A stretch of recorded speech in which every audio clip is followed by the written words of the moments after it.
प्रिय विद्यार्थी नमस्कार। आज हम कक्षा 7 में रहीम के दोहे पाठ जिसके कवि रहीम खुद हैं उसको समाप्त करने जा रहे हैं। उसका अंतिम चरण जो है आज हम पूर्ण करेंगे। रहीम की जीवनी को फिर से मैं एक बार थोड़ा सा संक्षिप्त में बता देती हूँ कि रहीम दास जी का पूरा नाम अब्दुल रहीम खान खाना था। इनके पिता बैरम खां सम्राट अकबर के यहाँ संरक्षक थे, यानी कि बचपन से उन्होंने ही उसको महान योद्धा के रूप में तैयार किया था। उनकी माँ जमीला बाई थी और ये बहुभाषाविद महान प्रशासक, कई मनसबदारी उन्होंने ली थी। इसके अलावा जो है महान कवि के रूप में और बहुत सारे विशेषताओं के साथ इन्होंने जीवन में जो है सनातन धर्म को बहुत ही मूल्यवान माना। भारतीय संस्कृति की उन्होंने हमेशा प्रशंसा की कि भारतीय संस्कृति और सभ्यता में वो महान गुण था जिन्होंने अन्य धर्मों को, अन्य लोगों को जो है आत्मसात कर लिया और इसके वो आजीवन प्रशंसक रहे।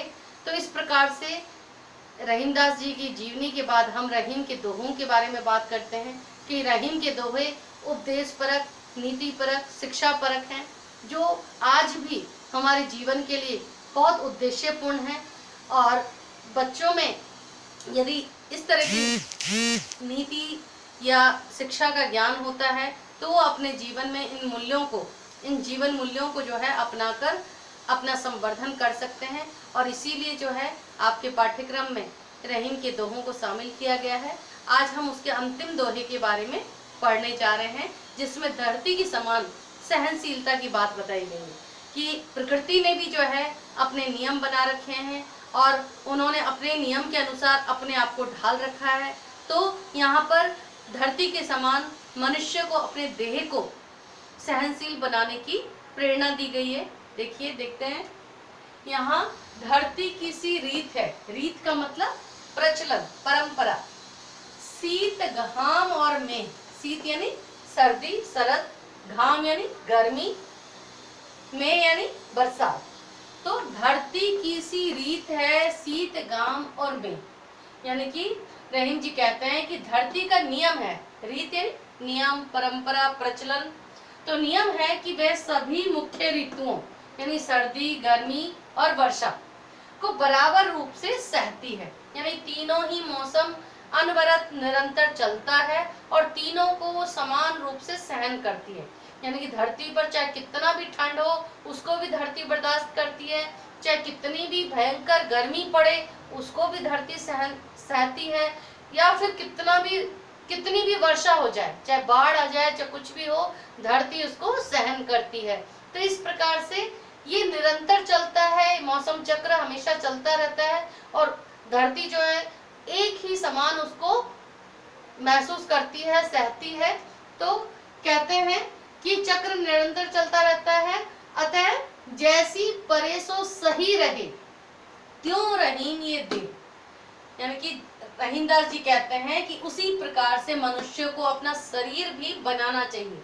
यानी कि मनुष्यों को भी, यानी हमें भी अपने शरीर को यानी देह को धरती की भांति ही सहनशील बनाकर सुख दुख को समान रूप में समझकर सहन करना चाहिए।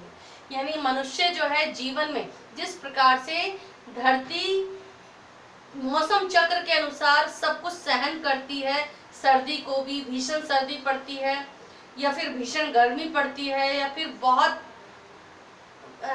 वर्षा होती है, अतिवृष्टि होता है, तो भी उसको जो है समान रूप से सहन करती है। इसी प्रकार से रहीम दास जी कहते हैं कि मनुष्यों को भी अपने शरीर को इस प्रकार से बना लेना चाहिए कि सुख आए तो भी, दुख आए तो भी उनको बराबर रूप से, समान रूप से समझकर उसको ग्रहण करना चाहिए।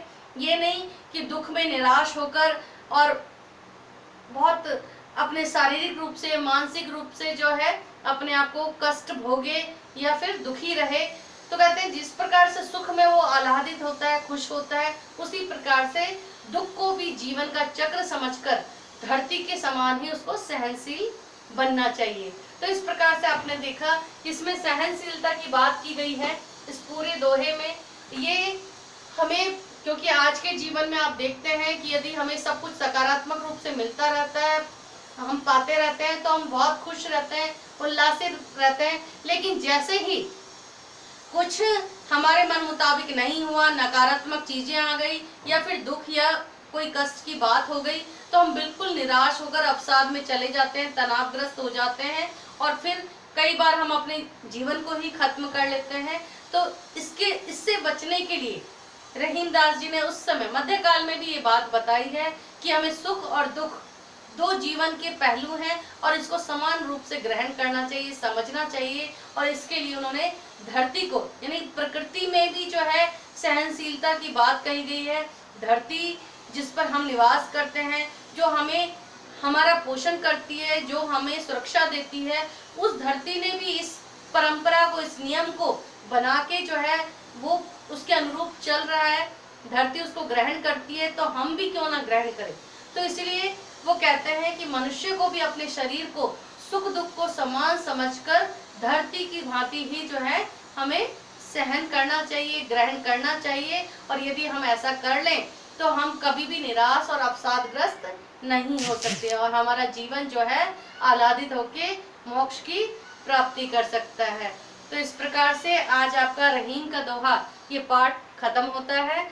और रहीम के दोहे से मेरी यही आप लोगों से निवेदन है कि आप भी अपने जीवन में इनकी शिक्षाओं को ग्रहण करें और अपने जीवन में इसको अपनाएं, जिससे आपका जीवन जो है कल्याणकारी बने, परोपकारी बने और सार्थक हो। धन्यवाद।